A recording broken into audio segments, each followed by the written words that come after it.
और मेरा भी आपसे एक प्रश्न यह है कि आपकी कुछ सक्सेस स्टोरीज जाननी है हमें, कि आपकी संस्था की जो सक्सेस स्टोरीज हैं, कि जिससे आप स्वयं भी प्रभावित हुई हो, और सक्सेस स्टोरी सुनते ही जो सबसे पहला जो थॉट आपके मन में आता है वो क्या है, वो भी हमसे साझा करें।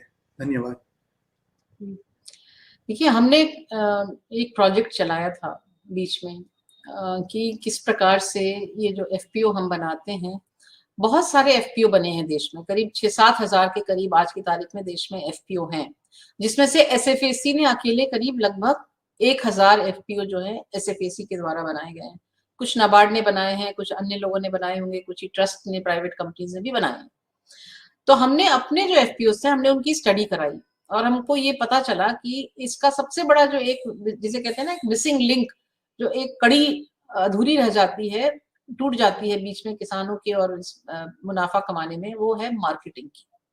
कि सब ठीक हो जाता है, सॉइल भी आपने टेस्ट कर ली, इरिगेशन भी ठीक कर लिया आपने, और उपज भी, सीड भी आपको अच्छा मिल गया, बीज भी, और आपने अपना हर प्रकार से कॉस्ट कटिंग करते हुए एक बड़ी अच्छी सी आपकी हार्वेस्ट आ गई मार्केट के अंदर, लेकिन जब आप बेचने गए तो आपको उचित दाम नहीं मिले।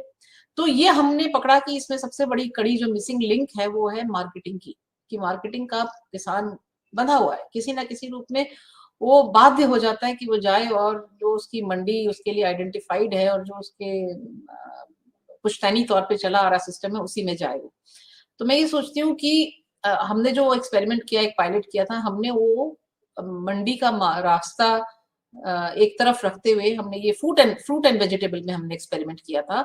तो हमने उनको डायरेक्ट बड़ी कंपनियों के साथ में जोड़ा, जैसे मदर डेयरी सरकारी कंपनी है, वो खरीदती है बड़ी मात्रा में, उनके साथ हमने ये 30 एफपीओ थे जिनको हमने जोड़ा, अलग अलग प्रांतों में थे ये। तो हमने, छोटा प्लॉट प्रोजेक्ट था, हमने मदर डेयरी के साथ में जोड़ा, हमने एक कर्नाटका में कंपनी है उसके साथ में जोड़ा उसका, और एक हमने उनको जोड़ा गोदरेज के साथ में जोड़ा। तो ऐसी और कंपनियां हमने जैसे बिग बास्केट के साथ में जोड़ा। तो ये कंपनियां जो डायरेक्ट एफपीओ से या फार्मर से प्रोड्यूस उठाती हैं, हमने ये देखा कि प्रथम वर्ष में ही, इन द फर्स्ट ईयर जो ये पायलट हमारा चला, उसमें 8 से 10% अधिक वसूली किसानों को हुई, ज्यादा उनको पैसा मिला बनिस्बत इसके कि वो ट्रेडिशनल या अपने प्राचीन तरीकों से बेचते अगर तो इस प्रकार से हम देखें तो ये हमारी अपने आप में ये प्रोजेक्ट एक बहुत सक्सेसफुल रहा। और इंडिविजुअल या मैं अगर किसी कंपनी का नाम बताऊं तो हमारी कोयम्बटूर में, तमिलनाडु के अंदर एक कंपनी एफपीओ हमने प्रमोट किया है, उसका नाम है वेलांगिरी उधावन प्रोड्यूसर कंपनी लिमिटेड। अब वो 2013 में बनी, 2001-2 साल तो आप समझ लीजिए एक्सपेरिमेंट में ही लग गए उनकी। आज की तारीख में उनके साथ में 1000 किसान जुड़े हुए हैं, 1000 से ऊपर किसान जुड़े हुए हैं, और उन्होंने गत वर्ष में 11 करोड़ का टर्नओवर किया। मैं सोचती हूँ बहुत अच्छा काम किया। वो कोकोनट में भी काम करते हैं, उन्होंने कोकोनट फ्रूट को भी बेचा, उन्होंने कोकोनट का ऑयल की प्रोसेसिंग यूनिट लगाई, वो उसको बेच भी रहे हैं। तो ये जितना भी वो वैल्यू एडिशन कर रहे हैं, उतना ज्यादा टर्नओवर हो रहा है, उतना ही ज्यादा शेयर, जो उनके शेयर होल्डर हैं उनको अपने मुनाफे में हिस्सा मिलता है उनको। तो एक मैं ये सोचती हूँ हमारा अच्छा एग्जाम्पल रहा। और एक हमारी कंपनी महाराष्ट्र की मैं बताऊं, उसका नाम है जय सरदार कृषि विकास फार्मर प्रोड्यूसर कंपनी लिमिटेड। ये भी बहुत छोटे से मात्रा में शुरू की गई कंपनी थी और 2016 में शुरू हुई। इनकी पूंजी निवेश भी मात्र 10 लाख का ही था और 1000 फार्मर इन्होंने जोड़े। लेकिन अब आज देखिए उनका 2.5 करोड़ से ऊपर उनका टर्नओवर हो चुका है, आज अभी तीसरा ही साल है उनका भी कंप्लीट हुए। तो काम क्या करते हैं, वो दालों का काम करते हैं और कॉटन का काम करते हैं। तो इस प्रकार से आप देखते जाइए, वेस्ट बंगाल में भी हमारे साथ में लोग जुड़े हुए हैं। एक कंपनी है जो वहाँ पे छतना एग्रो प्रोड्यूसर कंपनी लिमिटेड है, उन्होंने अपनी 2015 में शुरुआत की थी एफपीओ की, आज उनका टर्नओवर जो है 4.5 करोड़ है। और मैं इन सब की बात अगर छोड़ दूं तो मैं आपको एक जो सबसे सक्सेसफुल हमारी एफपीओ है, या जो देश की सबसे सक्सेसफुल एफपीओ है, वो सह्याद्री है, जो कि अंगूर का काम करती है। अंगूर जो फ्रूट नासिक बेल्ट में होता है, उसका उन्होंने बहुत छोटे से रूप में बहुत साल पहले उन्होंने कभी एसएफएसी से मदद ली थी, पर वो तो बहुत बड़े हो गए और उन्होंने बहुत अच्छा काम किया और बहुत अच्छा उन्होंने अपनी साइज को भी बढ़ाया है, अपना दायरा भी बढ़ाया है। पहले वो डोमेस्टिक मार्केट में बेचते थे, आज वो एक्सपोर्ट कर रहे हैं यूरोप के अंदर। एफपीओ ही है वो भी, 400 करोड़ का उनका आज की तारीख में टर्नओवर है। तो ये सक्सेस स्टोरीज देश में बहुत हैं और हमारा प्रयास यही रहता है कि हम इन सबको एक मंच पे लाएं और एक दूसरे से इनकी बेस्ट एक्सपीरियंसेस को, बेस्ट प्रैक्टिसेस को शेयर कराएं, ताकि जो लोग नए इस काम में घुस रहे हैं या जो लोग एफपीओ के माध्यम से अभी अभी व्यवसाय करना शुरू कर रहे हैं, वो समझें और सीखें कि क्या चीजों की बात है जो हम देखें तो हम भी किसी ना किसी दिन जाकर के 400 करोड़ की कंपनी बनाएंगे। तो मैं सोचती हूँ कि हमेशा एक पॉजिटिव सोच रख के जब हम चलते हैं तो उसका हमको हर जगह सिर्फ एक सक्सेसफुल मॉडल ही दिखाई देता है। और मैं नहीं सोचती, जो फेल होते हैं वो भी है, मैं ये नहीं कहूंगी कि फेलियर नहीं है, लेकिन वो भी हमारे लिए एक सीख का काम करती है कि किन कारणों से वे फेल हुए या किन कारणों से उनको वो आशातीत उनको नहीं मिल पाई सफलता जो कि अन्य लोगों को मिली। तो उससे हम सीख लेते हैं और हम लोगों को बताते हैं कि किस प्रकार से आप ये करिए। इनाम की बहुत सारी सक्सेस स्टोरीज हैं जो लोग पहले कभी जानते नहीं थे कि हमारी फसल की हम तुलाई भी करवा सकते हैं ढंग से।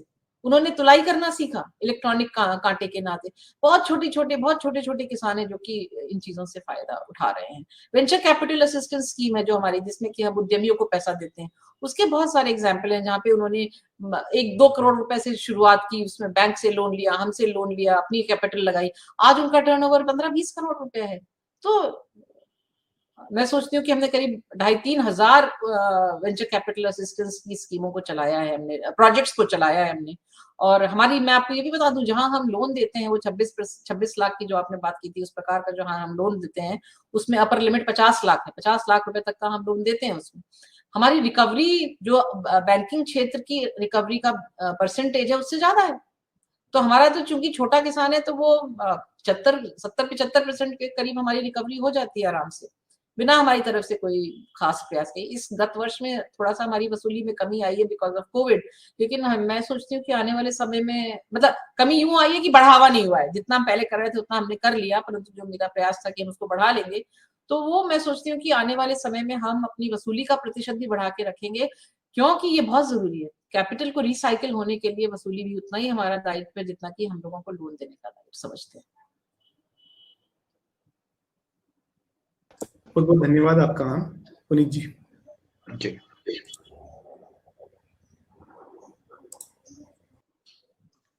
मैम अगला प्रश्न करूं उससे पहले, ये आपने सक्सेस स्टोरीज बताई, ये बहुत ही मतलब उत्साहवर्धक भी हैं और लोग काफी मोटिवेटेड होंगे, दर्शक भी देख रहे हैं।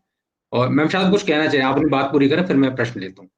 नहीं, मैं तो यही कहूंगी कि हमारी जो हमने अपनी एसएफएसी की एक वेबसाइट बना रखी है और हमारा सारा काम जो है अत्यंत पारदर्शिता के साथ होता है। हर चीज के लिए हमारी एप्लीकेशन ऑनलाइन है और कोई भी कहीं से भी बैठ करके एप्लीकेशन भर सकता है और यहाँ पे हम उसको ऑनलाइन जवाब देते हैं।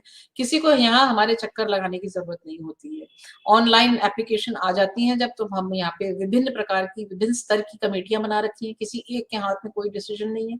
कमेटियां हैं जो कि हमारी उसमें प्राइवेट मेंबर भी आते हैं जो कि समाज से हैं, और उन लोगों के माध्यम से हम निर्णय लेकर के, और हमारा प्रयास यही रहता है कि जल्दी से जल्दी अवेलेबिलिटी ऑफ फंड्स तो एक रहता है कंसिडरेशन में हमारे कि कितना पैसा हमारे पास है।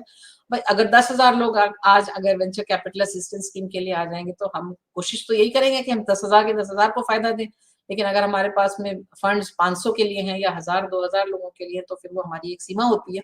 परंतु हम ये प्रयास जरूर करते हैं कि हम फंड्स की भी व्यवस्था करके पारदर्शी रूप से और शीघ्रता से हम सबको लाभान्वित कर सके, बिना किसी के यहाँ चक्कर लगाए। That is the main thing कि बिना हरासमेंट के, बिना परेशानी के किसी को अगर घर बैठ करके मिल जाता है, मैं सोचती हूँ इससे बड़ी सेवा नहीं है किसी के लिए।